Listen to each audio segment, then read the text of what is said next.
କିନ୍ତୁ ଦୁଃଖର କଥା କ୍ୱେଶ୍ଚନ୍ ଆୱାର କରତେ ଦେଲେନି ଏବଂ କ୍ୱେଶ୍ଚନ୍ ଆୱାର କରିବାକୁ ନ ଦେଇ ସାରିବା ପରେ ଯେତେବେଳେ ପ୍ରାଇଭେଟ୍ ମେମ୍ବର ବିଲ୍ ଆସିଲା ତାକୁ ବି କରିବାକୁ ଦେଲେନି। ଏ କାହା ପାଇଁ ସେମାନେ କରୁଛନ୍ତି? ସେମାନେ କହୁଛନ୍ତି ନାରୀ ସୁରକ୍ଷା, ଇସି ମାନଙ୍କୁ ପୁନର୍ଗଠନ ବନ୍ଦ କର। ଆଚ୍ଛା, ଯଦି ଜଣେ ମାନେ ପଚାରିବ ଯେ ଗଣତାନ୍ତ୍ରିକ ପଦ୍ଧତିରେ 70 ଲକ୍ଷ ମହିଳାଙ୍କ ଭିତରୁ ଲକ୍ଷେ ମହିଳା ବଛା ହେଇଛନ୍ତି, 70 ଲକ୍ଷ ହେଲେ ଏସ୍ଏଚ୍ଜି ଗ୍ରୁପ୍ର ମେମ୍ବର ମାନେ, ଲକ୍ଷେ ହେଉଛନ୍ତି ଇସି ମେମ୍ବର ମାନେ। ପୁଣି ଯଦି ଆଉ ଥରେ ଗଠନ କରାହେଉଛି ତାର ଅସୁବିଧା କ'ଣ ଅଛି? ଜଣେ କ'ଣ ସବୁବେଳେ ସେ ସୁଯୋଗ ପାଇବ ବୋଲି କଥା ହେଇଛି? କିନ୍ତୁ ପ୍ରାଇଭେଟ୍ ମେମ୍ବର ବିଲ୍ ହେଉଛି ସବୁ ବିଧାୟକଙ୍କର ଗୋଟେ ସ୍ୱାଧିକାର। ତେଣୁ ୟାକୁ କେହି ବନ୍ଦ କରିବା ଉଚିତ ନୁହେଁ। ବିଶେଷ କରି ବିରୋଧୀ ଦଳଙ୍କର ଏଇଟା ହେଉଛି ସବୁଠାରୁ ବଡ଼ ଅଧିକାର। ସେମାନେ ଯେହେତୁ ସରକାର ନାହାନ୍ତି, ବିରୋଧୀ ଦଳରେ ଅଛନ୍ତି, ତେଣୁ ପ୍ରାଇଭେଟ୍ ମେମ୍ବର୍ସ ବିଲ୍ ମାଧ୍ୟମରେ ସେମାନେ ମଧ୍ୟ ବିଭିନ୍ନ ପ୍ରକାର ବିଲ୍ ଆଣିପାରିବେ।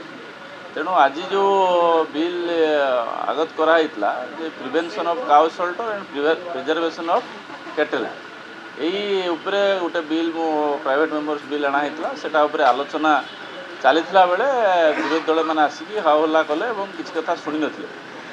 ଏବଂ ତାପରେ ପରେ ଏଟା ମୋର କମ୍ପ୍ଲିସନ୍ ପରେ ତାଙ୍କର ବରିଷ୍ଠ ସଦସ୍ୟ ରଣେନ୍ଦ୍ର ପ୍ରତାପ ସ୍ୱାଇଁ ମଧ୍ୟ ତାଙ୍କ ଗୋଟେ ରେଜଲ୍ୟୁସନ୍ ଥିଲା ପ୍ରାଇଭେଟ୍ ମେମ୍ବର ବିଲ୍ ଉପରେ, ତାକୁ ଯେତେବେଳେ ସେମାନେ ଆଣିଥିଲେ ସେତେବେଳେ ମଧ୍ୟ ସେ ତାକୁ ଶୁଣିନଥିଲେ। ତାର ଅର୍ଥ ସେମାନେ ଏମିତି ମାନେ ପାଗଳ ହେଇଯାଇଥିଲେ ଯେକୌଣସି ମତେ ବିଧାନସଭାକୁ ସେ ଯାହା ମୋସନ୍ ଥାଉ ପଛେ, ଯାହା କାର୍ଯ୍ୟ ଥାଉ ପଛେ ତାକୁ ବନ୍ଦ କରିବ। କାହିଁକି ନା ସେମାନେ ଚାହୁଁଥିଲେ ଏଇ ବନ୍ଦ କରିବା ଆଳରେ ଯେ କିଟ୍ରେ ଯେଉଁ ଛାତ୍ରୀ ଆତ୍ମହତ୍ୟା ହେଇଛି ଏବଂ କିଟ୍ରେ ଯେଉଁ ପ୍ରକାର ଦୁର୍ଘଟଣା ହେଇଛି, ଯେଉଁ ପ୍ରକାର ନେପାଳର ଷ୍ଟୁଡେଣ୍ଟମାନଙ୍କୁ ଯେଉଁ ପ୍ରକାର ଉପରେ ଅତ୍ୟାଚାର ହେଇଛି, ତା ଉପରୁ ନଜର ହଟାଇବା ପାଇଁ ସେମାନେ କରିଥିଲେ। ତେଣୁ ମୋର ତ ଆଜି ପ୍ରାଇଭେଟ୍ ମେମ୍ବର୍ସ ବିଲ୍ ଆଜି ଯାହା ହଉ ଅଧାଅଧି ଶୁଣାଶୁଣି ହେଇଛି, ପୁଣି ଏପ୍ରିଲ 4-5ରେ ଅଛି, ସେତେବେଳେ ପୁଣି ହେବ। କିନ୍ତୁ ଦୁଃଖର କଥା କ୍ୱେଶ୍ଚନ୍ ଆୱାର କରତେ ଦେଲେନି ଏବଂ କ୍ୱେଶ୍ଚନ୍ ଆୱାର କରିବାକୁ ନ ଦେଇ ସାରିବା ପରେ ଯେତେବେଳେ ପ୍ରାଇଭେଟ୍ ମେମ୍ବର ବିଲ୍ ଆସିଲା ତାକୁ ବି କରିବାକୁ ଦେଲେନି।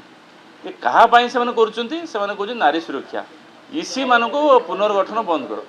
ଆଚ୍ଛା, ଯଦି ଜଣେ ମାନେ ପଚାରିବ ଯେ ଗଣତାନ୍ତ୍ରିକ ପଦ୍ଧତିରେ 70 ଲକ୍ଷ ମହିଳାଙ୍କ ଭିତରୁ ଲକ୍ଷେ ମହିଳା ବଛା ହେଇଛନ୍ତି, 70 ଲକ୍ଷ ହେଲେ ଏସ୍ଏଚ୍ଜି ଗ୍ରୁପ୍ର ମେମ୍ବର ମାନେ, ଲକ୍ଷେ ହେଉଛନ୍ତି ଇସି ମେମ୍ବର ମାନେ। ପୁଣି ଯଦି ଆଉ ଥରେ ଗଠନ କରାହେଉଛି ତାର ଅସୁବିଧା କ'ଣ ଅଛି? ଜଣେ କ'ଣ ସବୁବେଳେ ସେ ସୁଯୋଗ ପାଇବ ବୋଲି କଥା ହେଇଛି? ତେଣୁ ତାକୁ ବନ୍ଦ କରୁଛନ୍ତି କାହିଁକି ନା ସେ ଲକ୍ଷେ ଯେଉଁ ଇସି, ସେ ତାଙ୍କର ଇସି ନୁହନ୍ତି, ସିଏ ତାଙ୍କର ଇଲେକ୍ସନ୍ କୋଡ଼ିନେଟର।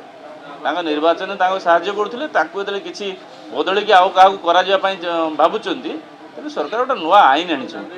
ଏ ଆଇନରେ ପ୍ରତି ଏସ୍ଏଚ୍ଜି ଗ୍ରୁପ୍ର 2 ଜଣ ଅଫିସ୍ ବେୟର ରହିବେ ଏବଂ ସେ ଆଇନକୁ ନୀତି ନିର୍ଦ୍ଧାରଣ କରିକି ତାକୁ ପଠାଇ ସାରିଛନ୍ତି। ତାକୁ ଏମାନେ ବିରୋଧ କରିବାର ଅର୍ଥ ହେଉଛି ଯେ ସବୁଦିନ ସେମାନେ ରହିବେ। ଏଇଟା ତ ତାଙ୍କ ରିଜଲ୍ୟୁସନ୍ ନଥିଲା, ତାଙ୍କ ରିଜଲ୍ୟୁସନ୍ ଥିଲା ପ୍ରତି 3 ବର୍ଷରେ ଥରେ ପରିବର୍ତ୍ତନ କରିବେ।